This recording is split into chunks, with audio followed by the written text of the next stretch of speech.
E a primeira partida é entre CSA e Lagarto. O primeiro tempo da decisão terminou empatado em 1-1 e agora o confronto será decidido no Trapichão. A gente vai falar tudo isso aqui no vídeo de hoje, tá no ar mais um pós-jogo, então vamos embora. Fala meu povo, fala meu time, mais um vídeo aqui no canal, mais um programa. Antes da gente começar, não se esquece, se inscreve no canal, ativa o sininho pra você não perder nada. É vídeo novo todo dia, vai ser um prazer ter você fazendo parte desse time, seu like, seu comentário são sempre muito importantes.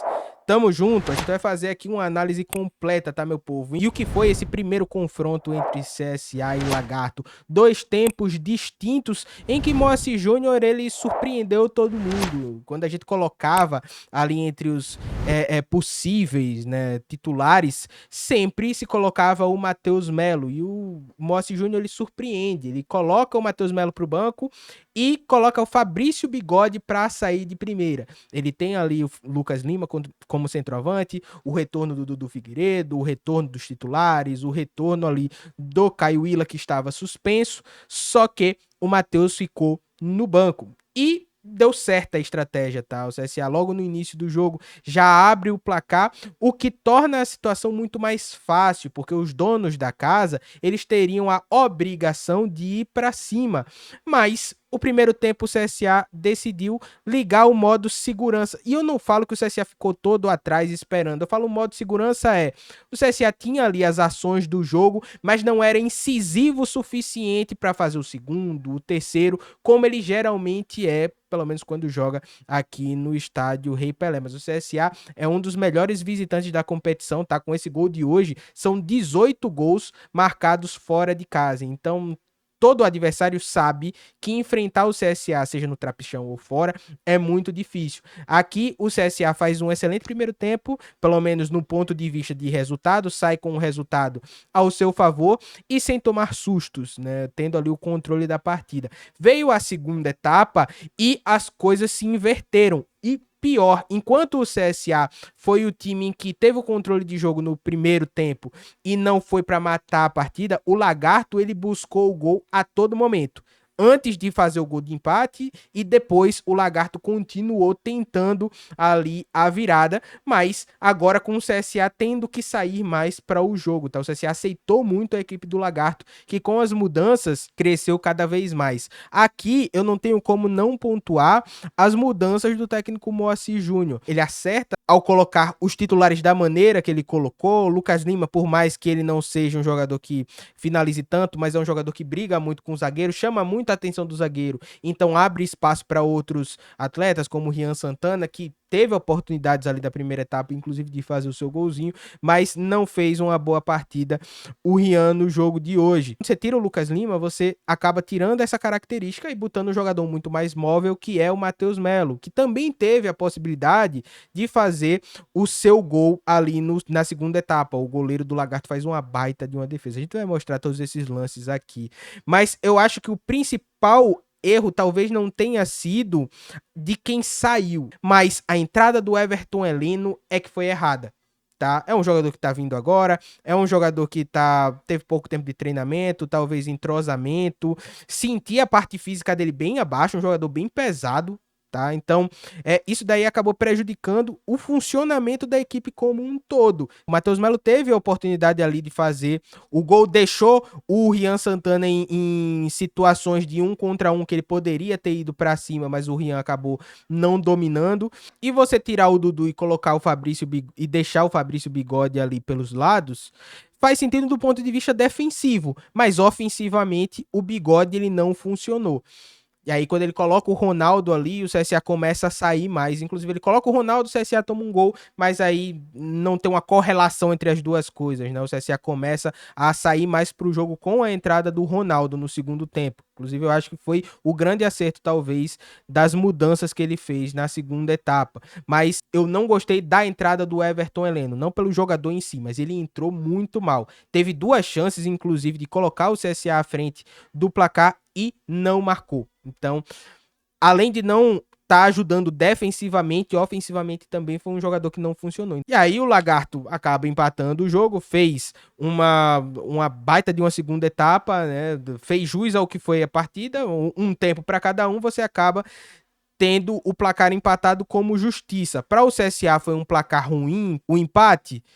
Do ponto de vista estratégico, não. O CSA agora vai decidir dentro de casa, e aí dentro de casa a gente espera que o CSA se imponha. Mas do ponto de vista do que foi o jogo, de um jogo em que o CSA tinha a partida na mão, aí sim a gente dá para dizer que foi um mau resultado. Tá, agora não tem nada perdido. Inclusive, o CSA está bem vivo. Se existe uma vantagem nesses dois confrontos, é do CSA por estar jogando dentro de casa. A tendência é que o Azulão do Mutange ele se imponha, consiga fazer um jogo mais parecido do que o CSA vem apresentando, como fez ali em boa parte da primeira etapa, e conseguir fazer o resultado. Agora, o empate do Lagarto, ele de fato ele coloca um tempero a mais no confronto. Agora eu queria mostrar para vocês aqui o porquê, né, que o Lagarto mereceu tanto o empate, porque a queda do CSA foi muito brusca. Isso daqui não existe. O CSA fez um baita de um primeiro tempo e no segundo tempo você teve aí o Lagarto, né, crescendo tanto, teve 61% de posse de bola, né, teve ali chutes no gol, né, foi um para cada lado. O CSA finalizou mais vezes, mas essas foram para fora. Então, talvez o ponto de preocupação, talvez não, o ponto de preocupação é essa queda para o segundo tempo. E eu acho que tudo tem um porquê. Talvez a mudança tenha feito com que o CSA perdesse essa organização para defender e conseguir sair de maneira organizada. O Everton Heleno, como eu já falei, ele estava muito pesado. Quer dizer que o jogador não presta, que não serve para nada? Não, mas nessa partida em específico, a entrada dele, eu acho que prejudicou todo o funcionamento do time. E aí o Moacir tentou ali organizar tudo com as outras mudanças, mas não teve jeito. Mesmo assim, o CSA ainda teve chance de sair com a vitória. E aí é o outro ponto que no mata-mata faz toda a diferença. Faltou o CSA matar quando tem as oportunidades. Agora a gente vai ver aqui os lances dos gols, e aí eu vou colocar os lances que o CSA perdeu. Tá? Aqui o lance do gol do CSA, logo no início. Lateral. O CSA trabalha muito bem essa bola, né? Consegue girar. A briga do Dudu Figueiredo. O Dudu, eu acho que ele teve uma volta boa, tá? Ele erra em alguns momentos, mas você percebe que as jogadas de ofensivas do CSA passam muito pelo pé dele. Então ele continua, assim, mesmo errando, é um jogador que participa muito.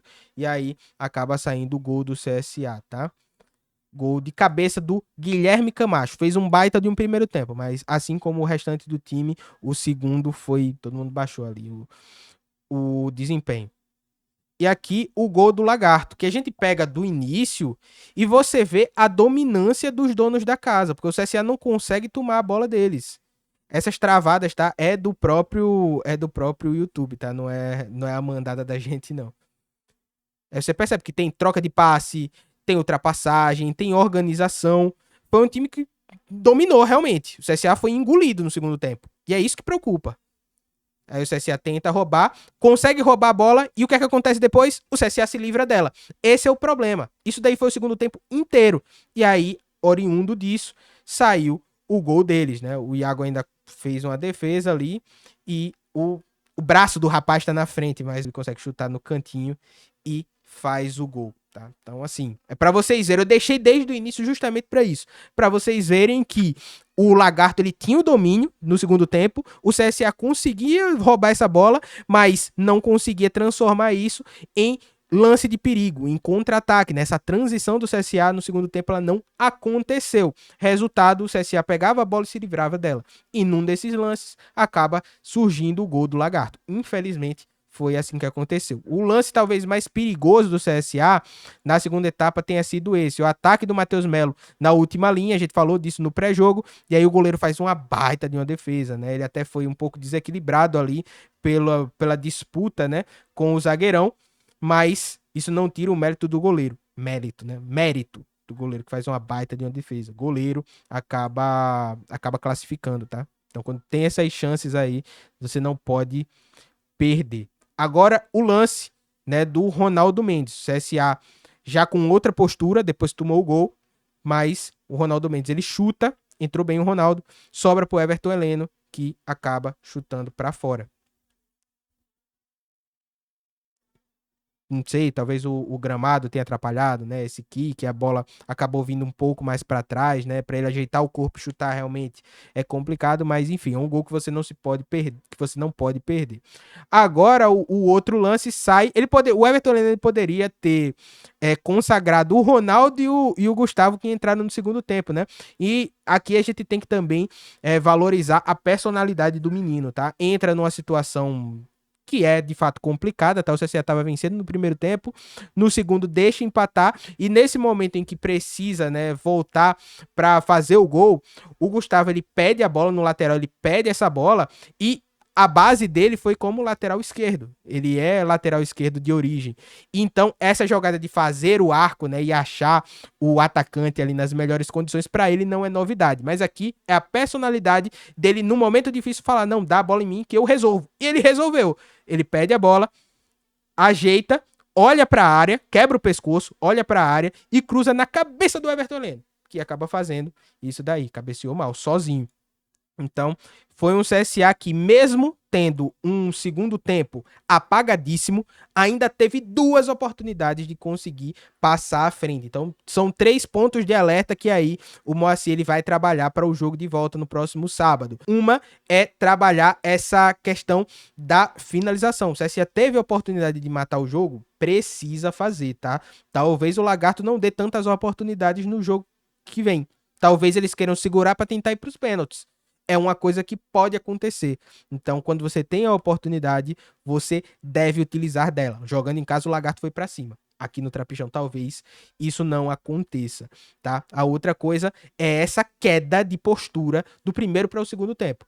E aí, eu acredito muito pela substituição do Everton Heleno. Talvez eu, no lugar do Moacir, eu faria a mesma substituição. O cara chegou agora, foi um jogador que ele viu, que ele pediu, né? E que estava bem lá no Souza, mas não funcionou. E aí ele tenta consertar ali com as outras substituições, mas já foi tarde, né? Já era tarde. O Lagarto já havia empatado. Mesmo assim, ainda teve condições. O CSA ainda criou oportunidades, mas não matou quando teve a chance. Tranquilo, meu povo? Esse foi o vídeo de hoje, tá? Não se esquece, se inscreve no canal, ativa o sininho pra você não perder nada. É vídeo novo todo dia, vai ser um prazer ter você fazendo parte desse time. Seu like, seu comentário são sempre muito importantes. Tamo junto, valeu e até amanhã. Tchau, tchau.